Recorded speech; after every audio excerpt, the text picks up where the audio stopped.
All right, so what did you do this past Saturday? Yeah, my name is Andrew Wiggins, and I got third place at the Maze Case Tournament with Bystial, Fiendsmith, Maliss, and Trif stole my deck from me and then adjusted it. So Yes, he did. Yes, he did. hacking my DB, randomly keep coming up with the same ideas he does. So, so we'll go into it. My list is very different, obviously because I had no connection with them. But I played through Rebellion. And then I played all the Bystial names because I think Bystials are still very strong, and Regain is also very strong. It's a recursive engine that puts bodies on the board, makes your opponent hard to kill. Just doing this for Magnuma and setting up Regain turn 1 is broken. You know, just searching like Jerusalem or Baldrake in the end phase, and then allowing your Malice cards to do more. They're hand traps and extenders. I couldn't ask anything more from them.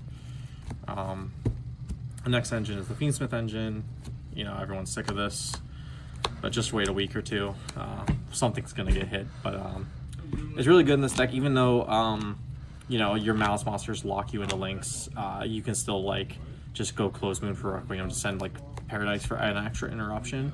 Which a lot of times when I go first, if they don't have a Fulveros or anything, like this deck plays through so many hand traps that they're just not winning that game 1. And then both of these engines are great going first and going second. These are hand traps along with just putting extra bodies on the board to like help beat your opponent, and then Jerusalem is essentially just a smashing ground.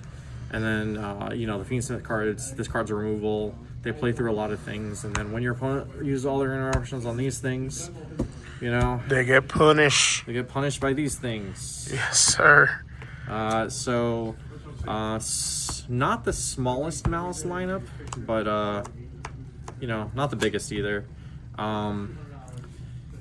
You know, Dormouse is obviously the best starter, because originally I was playing just Bystial Fiendsmith, and you know, the Malice cards are just so good into the Bystial things. And you know, if you set up a white binder, you're basically never losing that game as long as it just keeps resolving and drawing you cards and drawing you hand traps. Like, so these cards do a lot. Love them. You know, Chessy Cat drawing 2.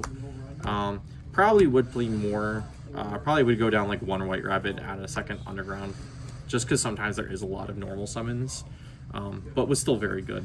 And so Pretty solid. yeah, pretty solid. And then just the other hand traps that aren't Bystials is just 3 Fulveros, 3 Ash, 3 Valor, and then 3 Imperm. Nothing to say here. You draw into them, you know, with White Binder, you know, the extra Bystials. These are just good cards. They stop Detonator, or they stop Duo Drive, and then if they just have a Detonator, you're playing through that probably 100% of the time. Easy. So, And then how many in the main? I think it's 42. 42. That's pretty solid. That's pretty So, solid. Pretty solid. Extra deck is 1 Caesar, 1 Necroquip, 1 Desiree, 1 Requiem, 1 Close Moon, 1 Sequence, and then 1 Agrin Day. This is all pretty standard. I was going back and forth between this card. Honestly, never summoned it, so you know, it is what it is. The other thing that when I watched like Pack and Trif stack is they didn't play this card, and it's probably correct, to be honest. You check for Nibiru so many different places that like if you do get Nibiru later on in your combo, you've already out-advantaged your opponent. It just doesn't really matter anymore. So I could see cutting this for a different card, but for right now, I played it, I summoned it, and it was good. So Still a good card. yeah, still a great card. You just can't set it up like mid combo with your like, you know, your Malice stuff. So it didn't get summoned that often, but when you did start, you know, Fiendsmith, and you didn't get hit with a Bystial or an Ash or anything like that, like it was great, you know. And then for the Malice links, these things are really good.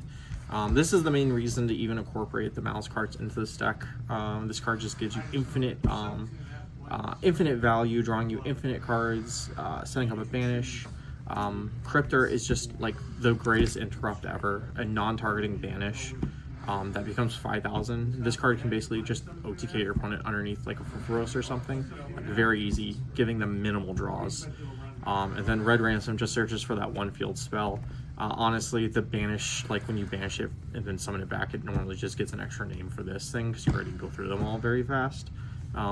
Still very good. You summon these a lot. This thing is you don't summon it very often, at least when I was playing the deck.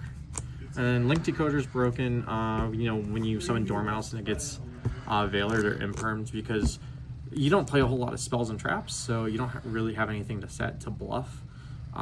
But you just make Link Decoder and then you go Bystial Banish and then summon it back and you punish your opponent like that. So it's all good. And then this card, when you're, it's probably the best thing to make when you are Link locked and you do the Fiendsmith combo to set Paradise in the graveyard. And you just make that to like make this in your next turn. And then, you know, Haggard Lizard for when you have to do standard Malice plays, just normal summon Dormouse is your only play, and then you have to go White Rabbit, and then make Haggard Lizard to go into Red Ran Summon, and then Access Code Talker to kill people. Big guy, and then triggers all your Malice cards, obviously. Some things I do miss I played. I wish I played a Bow. Completely forgot about that card existing.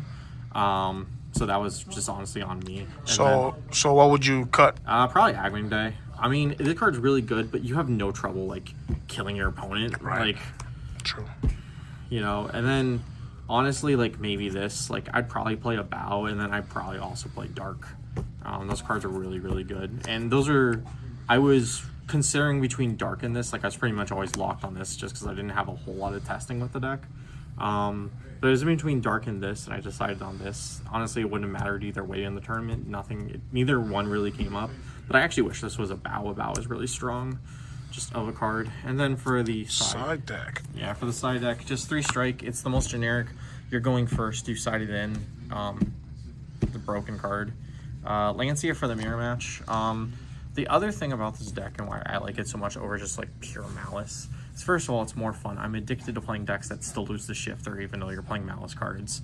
But Lancia doesn't always hurt you as much, you know, because you're playing like a smaller count, where if you get Lancia, you're just doing Fiendsmith stuff. Like, you can still like discard Lubellion for Magnemite, and then in some instances you can even tribute over your Fiendsmith stuff that you special summon to summon the Magnemite to get the search, to get the regain, and you still get the search in the end phase. So Lancia doesn't hurt you as much. The only match I really lost I even got close to losing in the tournament, I got double Lancia'd, which that was the one scenario where I played around one fairly well. He set up a board, but the second Lancia just kind of sealed the deal for him. So, but that doesn't happen too often, so it's whatever.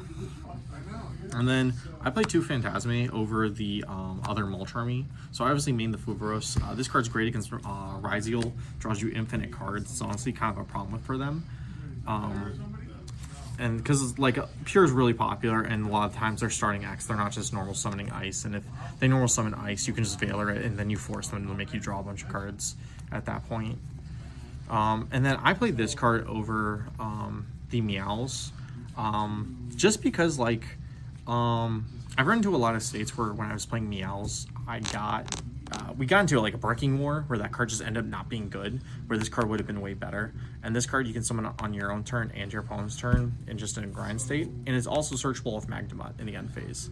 So against like Malice, if you can still go like Magnemite, you know, effect summon Regain, and Regain's really strong against that deck because it puts back their names, and you can search this in the end phase to like try to draw Lancia on their turn. And it also gives you targeted protection, right? Yes, it does. So, not that that deck does a whole lot of targeting, but it does. You know, it could be relevant. Cool. But mainly it's just a dragon. I played 3 Droll on the side. I'm generally not a big fan of this card, but I really wanted to respect Pure Ryziel. I think this card is really good against, and I do side a combination of it with this. I actually normally side out 1 Fuvaros into the Pure matchup just because that deck doesn't really care about it. But this card's way better. It cuts off their all their follow-up. It pretty much just set on make a detonator, and you better open up that cross, or that detonator is not really doing much against my deck with Lubellions, you know, discard, get Druisworm, and you know, Engraver is pretty much just a 1 card out to that card too. So this card was very good. Every time I drolled my opponent, I won. But also, it's really bad into Malice, and it's not really bad into Malice, but it is just bad into Malice. And our local meta is just all Malice, so didn't want to main it. And the last card is Called by the Grave. It's just also the other generic, you know, go first cards, yeah. And then everything else is just, you know, varies.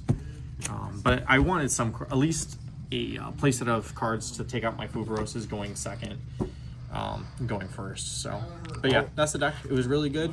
Honestly, felt super strong, and obviously the ban list is going to take care of this deck in some way, whether it's banning Magnamut or hitting the Fiendsmith engine in a very profitable way, but we'll see. I'm excited. But yeah, this deck feels really strong, and honestly, I had a really good tournament experience. So, All right, Wiggins, well, congrats on your third place. Any shout-outs? shout out to Bryant. We're going to be doing his deck profile next. He played the actual cool deck. He got ninth, but it was still, cool deck. And then shout out just Team Interstellar, everyone, on it. So. All right, man. Well done, dude. You got Nets. Let's go. That's yours. Yeah, I want to go back to back on top, at least top 64, but I want to go further this time. You got it, bro. So. All right.